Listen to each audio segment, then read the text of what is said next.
Alexandria Jean. I'm an esthetician, a YouTuber, and now I have a podcast, which I just released this Wednesday. So today's Friday, so 2 days ago. I'll put the link below if you want to listen. So last week we went over skin types and skin conditions.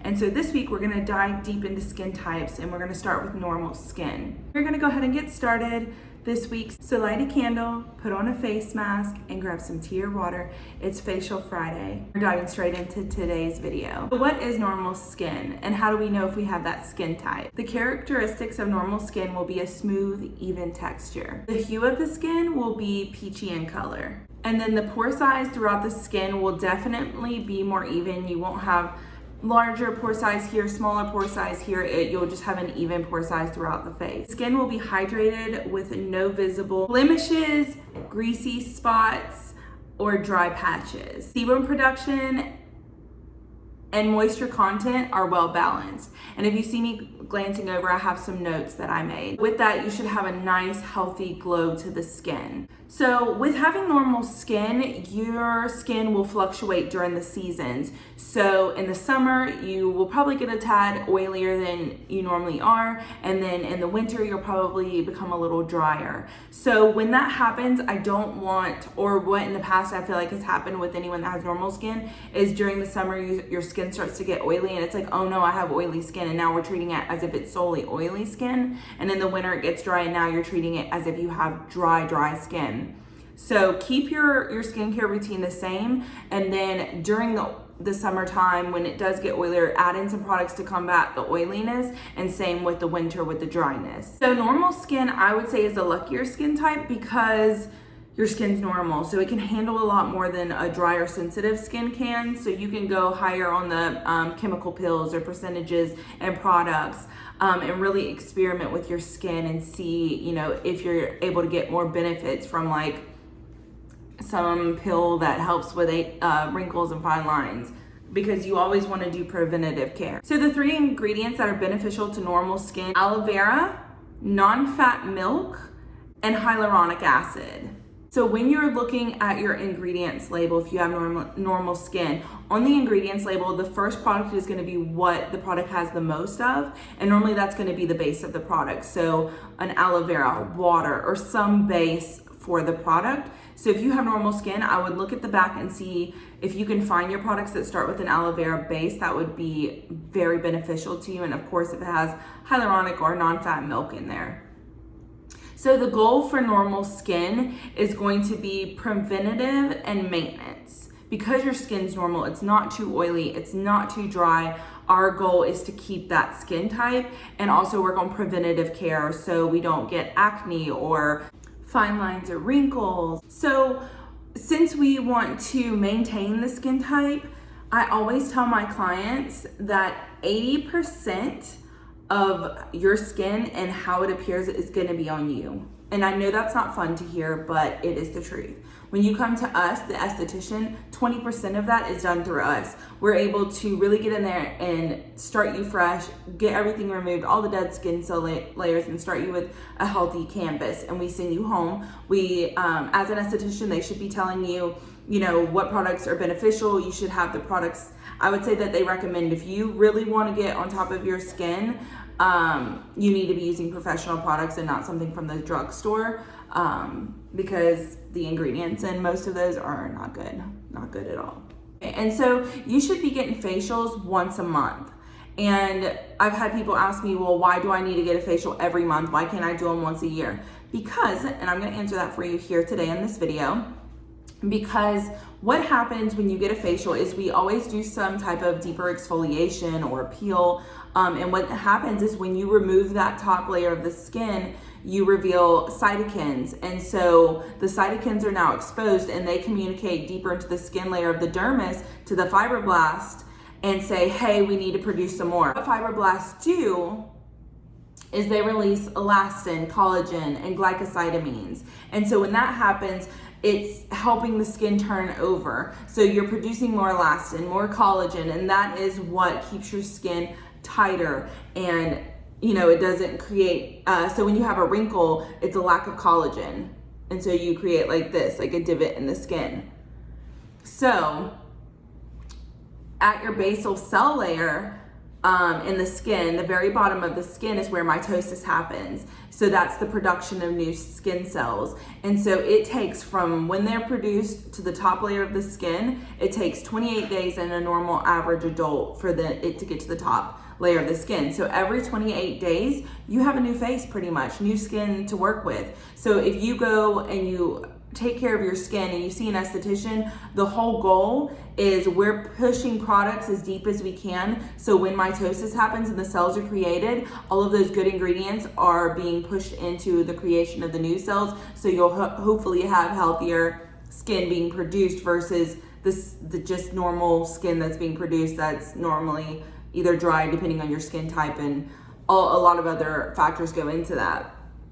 So, and if you're a teenager, your body's still growing, so your skin is like really producing. So you're actually gonna grow and your face is gonna turn over at a faster rate. So that's gonna be anywhere from 15 to 20 days. And then if you're older, of course, we know older adults, their body starts slowing down production. So that's gonna be 30 plus days in a more mature, older skin type. One of the biggest things that I see on Facebook, Instagram, TikTok is people commenting on someone else's skincare routine, or posting a status saying, hey, what do you think I should use? Or they find out what celebrities use and they just go out and buy it and use it.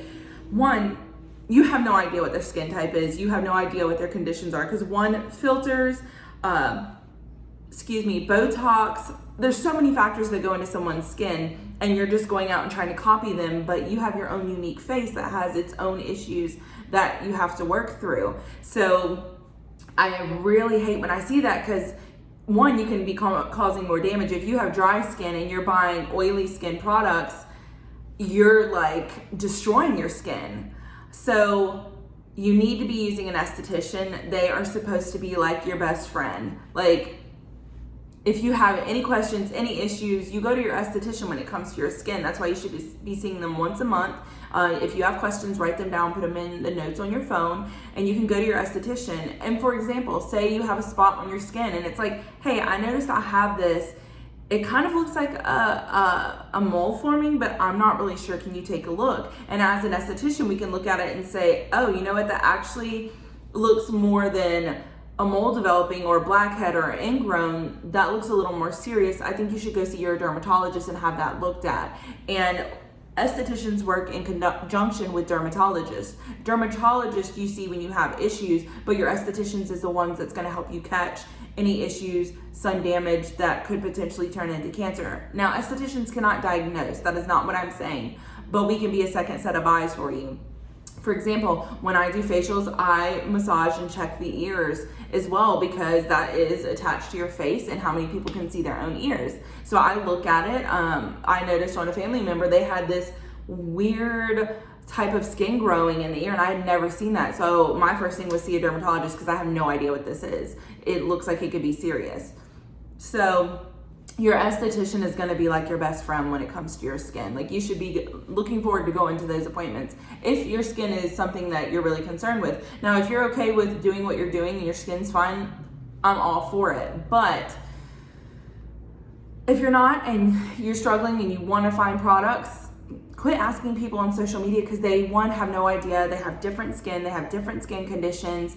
One, they have no idea what they're doing. And I have no shame in MLMs, but stop asking them for skin advice, because they know the products. They have not been trained in chemistry. They have not been trained in ingredient knowledge. And when I tell you so much goes into that, like, you have no idea. There's no way that you start selling something you know over 2 years of what I've studied. Like, there's just no way. And there's nothing wrong with it. If you want to use MLM products, that's when you go to your esthetician and you say, hey, my friend sells this. I really want to use it because it seems that they're getting good results. What do you think? Let the esthetician look at the ingredients, and you work as a team with the MLM. And if that's something you want to use, then use it, as long as the esthetician tells you the ingredients are not going to harm your skin or cause any more issues. Now, I personally would never recommend an MLM skincare, because I just wouldn't, just the way that they're set up, and I'm not diving into that because that's a whole different topic. I'm gonna go ahead and step off my soapbox though, because that is something that estheticians struggle with. I have another esthetician friend that has seen someone's skin destroyed by an MLM skincare product because they're not in the business of skincare. They're in the business of products and supplements, but they happen to sell skincare. So, I mean, just do some research. Talk to your esthetician before you use anything like that. I'm not saying that you can't. Just work with your esthetician and look in the ingredients and make sure it's not going to harm your skin. So this video was on normal skin. Next week, we're going to be diving into oily skin. My podcast is out. It touches on similar topics that I had in this video. If you prefer to listen to audio versus video, I'll link my podcast down below. You can find me on Instagram at AlexandriaJean_Esty. That's ESTY. I'll have that all linked below. If you have questions, you can put questions in the comment. If you like this video, leave me a like, subscribe, because each week we will be going into the different skin types. So this week is normal skin, next week's oily, and the week after that's going to be dry skin, and then combination skin, and then sensitive skin. So within the next couple weeks, we'll be going over all the skin types. So if you're unsure of what skin type you have and you don't have an esthetician, you can kind of listen to see what skin type you think you have. I definitely still recommend getting an esthetician. Granted, that's what I do, and I'm so passionate about helping people's skin. I could care less at the product that you use as long as the ingredients are good and they're helping your skin. I don't care what the label says on it. My goal is to help you have healthy, beautiful skin. That's it. So with that, guys, I'm gonna end this week's video. You are ready and able to do beautiful things in the world. So go out there and do them. Until next time, my beautiful people, I love you so much. Bye. Candle, put on a face mask. So what? Here, oh my God. Hi, Miley. She said, the characteristics, I never can say that word. The characteristics, blemishes, greasy patches, greasy spots, blemishes.